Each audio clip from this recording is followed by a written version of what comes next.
seja bem-vindo a 2023. Meu nome é Gleiber Félix e esse é o Relata Ayahuasca. E antes de nós começarmos, tem um recado do Theo Weller, de Boston. Olá, Gleiber. Meu nome é Theo. Eu moro nos Estados Unidos, próximo a Boston, e tenho escutado o teu podcast já faz um tempo. Inclusive, me adicionou bastante informação para que eu pudesse, ter esse primeiro passo e realmente experienciar o ayahuasca, e tive uma experiência fenomenal.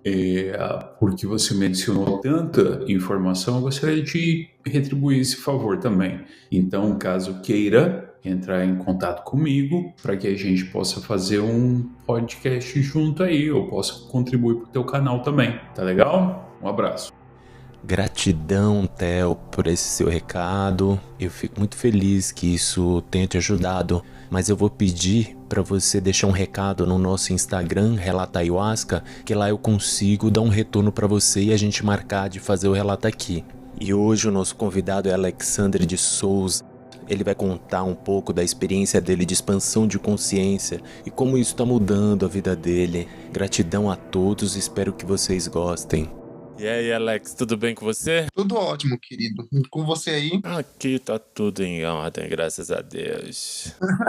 Conta um pouco da sua história, de onde você veio, o que você faz, como aconteceu a busca do seu interior. Minha trajetória de vida, acho que daria uma biografia, até uma série, de TV. Eu nasci em Aracaju, Sergipe, me criei no interior da Bahia e, assim, eu venho de uma família muito humilde mesmo. Porém, assim, aquela coisa, a gente só fica para trás quem quer. E eu busquei crescer. Só que, assim, nada na minha vida foi muito fácil, como para muitas pessoas também não, Não posso também me colocar só como vítima. Tem pessoas com situações bem piores do que a minha. Uma das coisas que vieram acontecendo no decorrer do tempo, eu percebi que eu era uma pessoa infeliz, que eu era uma pessoa muito triste, revoltada, mas uma pessoa batalhadora.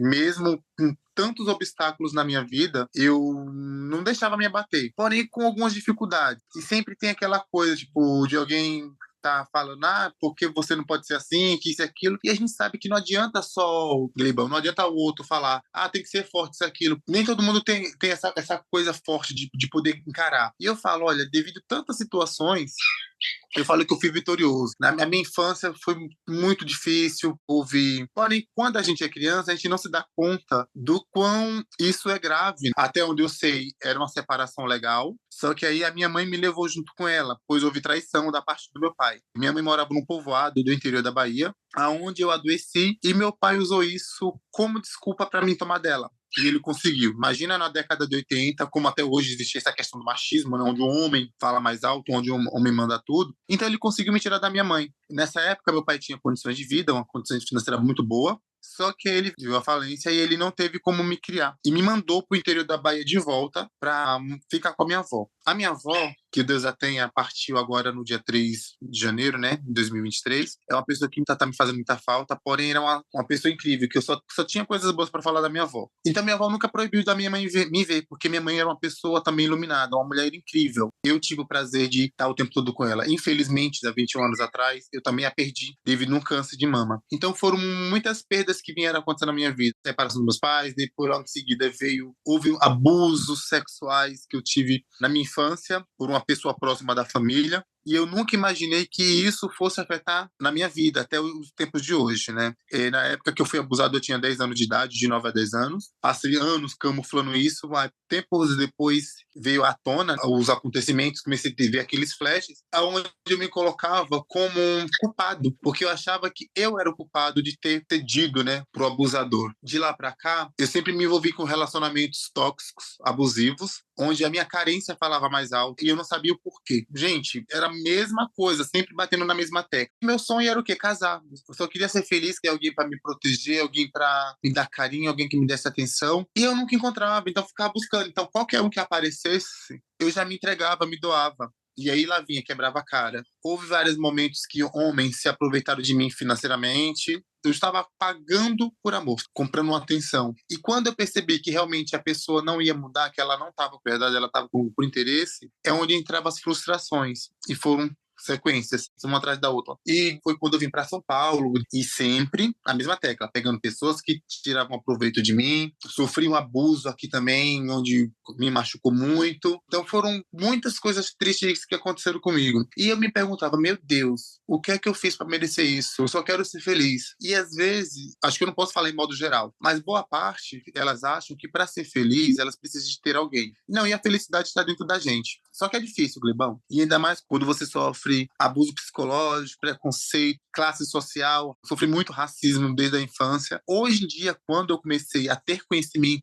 sobre preconceito, sobre racismo e tudo mais, eu comecei a me dar valor. Então eu me achava feio, eu achava que por eu ser preto eu tinha que ser escorraçado, eu achava que por eu ser preto eu tinha que ser pau de toda obra para todo mundo, que eu tinha que abaixar a cabeça para tudo. E quando às vezes eu não conseguia falar, gritar, tipo, pedir socorro, eu acabava guardando aquilo para mim, aquilo me machucava, me doía. Busquei ajuda em várias religiões, comecei a fazer terapia. Foi um dos primeiros caminhos que eu tive, porque assim, eu tentei suicídio outras vezes, tanto pela situação amorosa, né, por perdas, e por eu não me sentir feliz, eu achar que eu não era digno da... Digno da felicidade. Isso, eu achava que não era digno da felicidade. Porque eu vou existir. Se eu não tô sendo feliz, eu não tô conseguindo encontrar. E tudo que eu queria era acabar com essa dor, porque era uma dor muito forte. E aí vem questões também emocional, financeiro, problemas com família, né? E tudo isso acaba te enfraquecendo. E você, meu Deus, da onde eu vou tirar força para encarar tudo isso? Foi quando, tipo, chegou no último limite, fui buscar ajuda com a terapia, me ajudou bastante. Logo em seguida, quase um ano depois, foi onde eu conheci a medicina da ayahuasca. Veio, assim, meio para expandir a minha mente, devido ao seu convite, tive esse presentaço aí, que só veio agregar na minha vida. Não é que eu tô sendo fanático pela medicina ayahuasca, é algo que vem para agregar, para te ajudar. Uma coisa que me chamou muita atenção, que eu gostei, é o cuidado que os mestres de cerimônias têm com a gente, tem as pessoas que ficam ali, tipo, nos observando para dar um socorro que venha a necessitar. Com a medicina da ayahuasca, eu descobri coisas do passado que me travavam. Hoje eu falo, aprendi a respirar. Tenho controle sobre mim, não tenho controle sobre o próximo. Porque às vezes eu acabava passando situações onde eu me vitimizava demais. Era uma proteção. Tudo que acontecia eu já vinha com defesa, pau e pedras. Porque assim, de tanto eu ter sido humilhado, ter sido pisado... Melhor defesa é o ataque, né? Não aguentava mais abaixar a cabeça para essas coisas. Então eu falo, hoje em dia aprendi a respirar, tenho mais controle por algumas coisas, eu aprendi a tomar decisões positivas, aonde antigamente o Alex não teria coragem de tomar. Hoje em dia eu consigo me impor, eu me imponho e eu falo, hoje não, basta. E quando você percebe que você está sofrendo algum tipo de abuso, independente qual seja, e você fala, basta, já deu, não quero mais. Aí você percebe que a sua vida muda. Só que, Glibão, para isso, a pessoa tem que querer ser ajudada. E eu busquei querer ser ajudado. E eu recebi esse presente, assim, tipo, no momento que eu tava precisando muito. Eu tava precisando de muita ajuda. Só que eu não sabia como. Eu não sabia para onde correr. E sempre a minha chave de fuga era o quê? Preciso dar um jeito, preciso sumir. Quero acabar com a minha vida, porque eu não acreditava que eu era capaz de vencer. Mas eu falo, hoje eu sou vitorioso e posso ser muito mais ainda, basta eu querer. E eu quero. Então a pessoa tem que querer ser ajudada. E quando a pessoa ela tá depressiva, Glebão, a gente só quer ser ouvido, a gente quer ser abraçado, a gente quer ser acolhido. E nem todo mundo entende. Quem tá com depressão não é frescura, não é mimimi, não é isso, gente. Respeite, ouça, ajude essas pessoas. Quase toda a gente vê casos de pessoas tirando a própria vida porque não tem um apoio. E quando tem um apoio, não é um apoio correto. Então, assim, a gente só precisa ser ouvido, a gente só quer ser ouvido e ser abraçado. E eu te agradeço muito porque você, naquele momento que eu tava precisando, você me acolheu, você me abraçou. Você e a sua esposa, essa maravilhosa, né? E assim, foi uma experiência assim, incrível, sabe? E aí algumas pessoas me colocaram medo. Nossa, cuidado, isso e aquilo. Uma coisa que eu quero deixar bem claro para as pessoas, a medicina da ayahuasca, ela tem os seus protocolos, né? Se você segue a cartilha certinha, como os mestres de cerimônia passam para vocês, tipo, não pode fazer isso, não pode fazer aquilo, não tem por que dar errado. E eu fui confiante, né? Eu fui confiante, fui com medo. Acho que todo mundo acaba indo com medo, porque é uma coisa nova e é como você saltar de paraquedas, né? Que você não tem um controle, né, daquela situação. Então é muito mais difícil, mas esse medo é É normal. É tudo que é novo para nós e tira a gente de um certo conforto, aí acaba dando medo mesmo. Sabe uma coisa que foi muito engraçada? É que na véspera do dia que eu fui pro ritual, eu moro com o meu melhor amigo, né, o Francisco. Nós compramos um apartamento, só que tá no meu nome. E o meu medo é o quê, Glibão? Por eu não ter apoio da minha família, e o Francisco foi quem teve o tempo todo do meu lado. Quando eu tive minha segunda crise de depressão, que eu fui para o fundo do poço, onde eu perdi os amigos que frequentavam a minha casa, os paqueras que frequentavam a minha casa, a família que frequentava a minha casa quando tinha, tem churrasquinho, tem festinha, sumiram todos. E foi o Francisco que me acolheu, me puxou. Então, assim, eu sou muito grato a ele. Por que que eu resolvi comprar para mim e para ele? Porque na época, antes de eu tomar a decisão de comprar um apartamento, ele falou: Preto, eu queria ter condições de comprar uma casa para nós. E quando ele falou nós, meu olho encheu de lágrima, porque assim, ele poderia muito bem, não vejo a hora de comprar uma casa para mim. Não, ele me incluiu. A partir do momento que ele me incluiu como família dele. E o Francisco é minha família. E o motivo que eu fiz uma carta, mas eu mandei para algumas pessoas, caso precisasse, era para ajudá-lo a não perder o que a gente conseguiu. Porque como está no meu nome, a minha família poderia querer tomar. E aí, na hora do desespero, tipo assim, não, vou fazer um vídeo testamento, porque vai que isso possa ajudar. Então, eu mandei para algumas pessoas de confiança. Caso um dia venha acontecer, Deus me livre, agora venha acontecer alguma coisa, independente, se seja num ritual, se seja um acidente, alguma coisa, morte natural, causa natural, eu não quero que o Francisco fique na mão. E aí, por que que eu fiz isso? Porque eu fiquei com medo, de, meu Deus, vai que deu alguma coisa errada. Porque era tudo novo para mim. Que nem você falou, é que nem você saltar de paraquedas, você nunca sabe o que pode acontecer. E eu arrisquei e eu falo, sou grato, mudou minha vida. E aí, outra coisa que é muito interessante, o meu patrão, o Benê, ele tem uma palavra chamada os bola-murchas, que são aquelas pessoas, aquela pessoa que fica plantando a semente da erva daninha. E hoje em dia, quando eu tô no meio dessas pessoas, quando eu percebo que algo tá muito pesado, que diferença vai fazer na minha vida compartilhar algo que está fazendo mal pro próximo? Ficar compartilhando coisas negativas, você recebe coisas negativas, né? E hoje em dia nós vivemos num mundo que é um mundo que as pessoas elas perderam o amor ao próximo, um mundo de ódio. E as poucas pessoas que querem compartilhar o amor são pouquíssimas, mas se cada um fizer a sua parte, nós podemos ter um mundo melhor. Podemos mesmo. Eu aprendi a pedir perdão. Eu aprendi a não guardar rancor. Eu aprendi a reconhecer os meus erros. Porque quando a gente é egoísta, quando a gente é uma pessoa negativa, a gente não atrai nada de bom. Só coisa ruim mesmo. E isso, para mim, tá sendo um aprendizado, Gleb. É aquela coisa, é você matar um leão por dia. Todos os dias vão aparecer obstáculos na tua vida. E se você não estiver preparado, você cai na armadilha. Eu já saio de casa com armadura. Mas com armadura de quê? De me blindar para essas coisas negativas. Por mais que o dia não esteja sendo bem, eu tenho que estar bem. A vida tá um caos, mas tá tudo tranquilo, tá tudo na paz de já. Mas porque tem algumas coisas igual o boleto tá para vencer, ainda não chegou o dinheiro.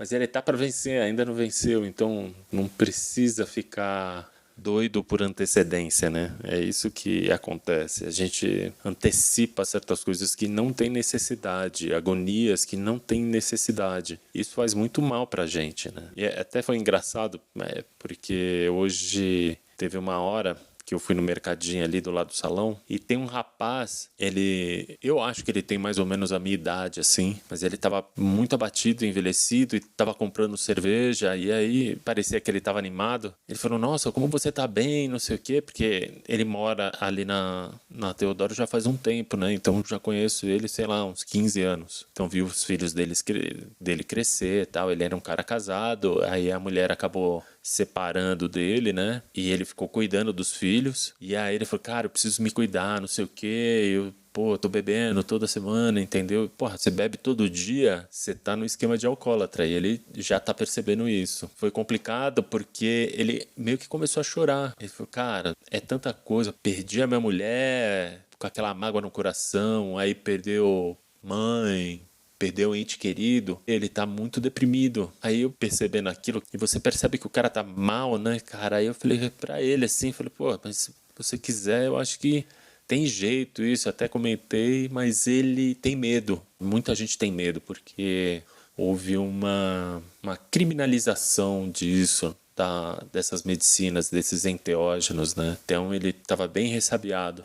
E aí eu falei, olha, assiste tal documentário, assim, assim, assado, que eu acho que você pode abrir um pouco a tua mente, né? Porque do mesmo jeito que estava acontecendo com você, eu vi o mesmo olhar nele, entendeu? Que hoje está muito difícil para as pessoas, né? A gente está vivendo um momento muito complicado, tem muito ódio no ar, tá raiva, tem essa polarização, o povo está mais agressivo, então é um momento muito delicado da nossa humanidade, né? Eu não digo que é ruim, é um momento onde é de transição mesmo que o ser humano está passando.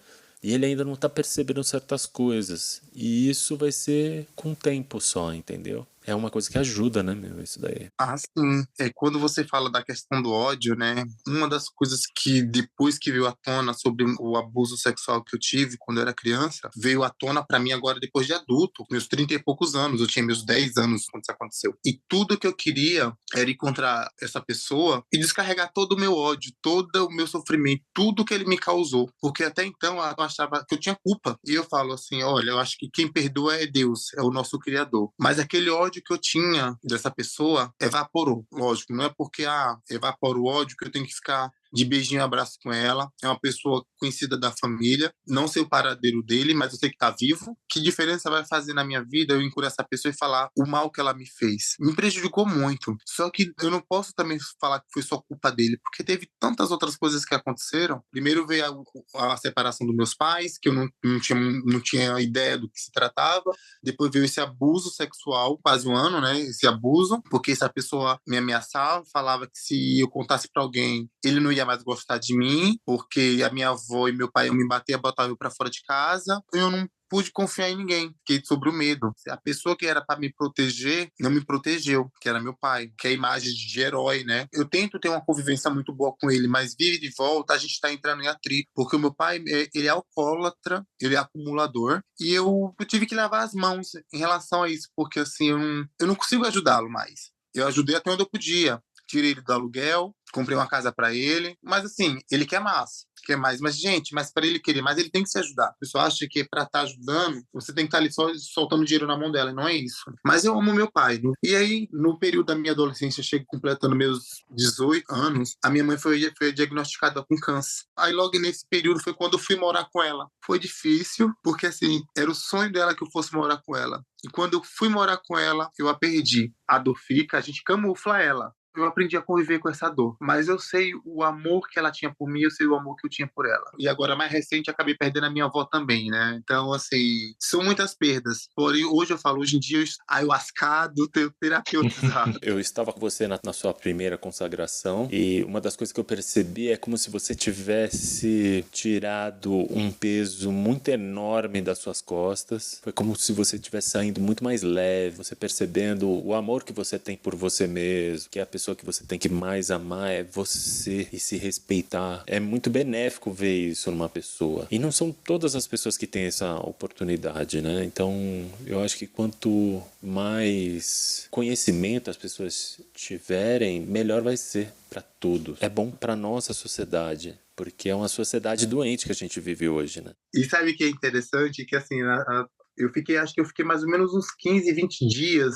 após a minha consagração, o que eu escutava de pessoas falando, o Alex não tá bem não, porque eu sou uma pessoa muito elétrica, né? Foi um momento assim, com muita reflexão. É como se eu estivesse brincando num jogo de quebra-cabeça, encaixando. Vou encaixar isso aqui, vou encaixar isso ali, não, aqui não tá legal, mas deu tudo certo, né? E aquela coisa, quando você fala de conhecimento, né? É que muitas das pessoas, não querendo generalizar todo mundo, né? Tem pessoas que só procuram aquilo que elas querem. E isso em qualquer questão. Você viu aquela fake news? Procura a fonte correta. Não vá no embalo. Que nem hoje mesmo. Houve uma situação chata na véspera do Réveillon, de uma coisa chata que eu tinha feito com uma amiga minha, e aí consegui resolver esse problema. Porém, eu estava magoado por coisas que estavam me machucando, né? As coisas que ela falava que me machucavam. Porque, na verdade, não é que eu fiz algo errado com ela. Eu só não consegui resolver o que eu precisava ter resolvido na época. E aí, eu cheguei para essa pessoa hoje e fui pedir perdão para ela. Fui até o trabalho dela, coloquei a roupa da humildade e falei, fulana, muito obrigado por tudo, perdoa por tudo que eu possa ter te causado. Só quero te falar uma coisa. Antes de você ter me julgado, você tinha que ter procurado saber primeiro o que aconteceu e não pela boca dos outros. Porque eu sou seu amigo. Eu não tenho nada para esconder de você. E aí a gente se abraçou, ela falou que me ama também, que ela também estava achando que eu estava com raiva dela, e resolvemos. E é tão lindo, é tão bom quando você percebe que você está errado e vai se desculpar, porque tira um peso das suas costas, tipo, lava a sua alma. E eu tô bem com isso. O perdão é um exercício muito bom, né? E o perdão não é de uma hora para outra. O perdão, ele é bem lento, mas quando a gente, depois de um ano, muitas vezes, você sente que realmente você perdoou a pessoa, o alívio no coração é muito grande. Quando você olha para aquela pessoa de uma outra maneira, um outro olhar, sem criticar, sem julgar, porque você entende que cada um tem os seus problemas e quem somos nós para julgar. Exato. Então, gratidão, irmão, pelas suas palavras aqui, por esse teu tempo, por essa tua experiência, porque tem muitas pessoas como você que eu acho que passaram pela mesma situação e vai ser muito importante estar ouvindo essa palavra, de estar se recuperando de tudo isso. Gratidão, Alex. Gratidão, Glibão. E gratidão a todos que estão nos ouvindo. E até uma próxima.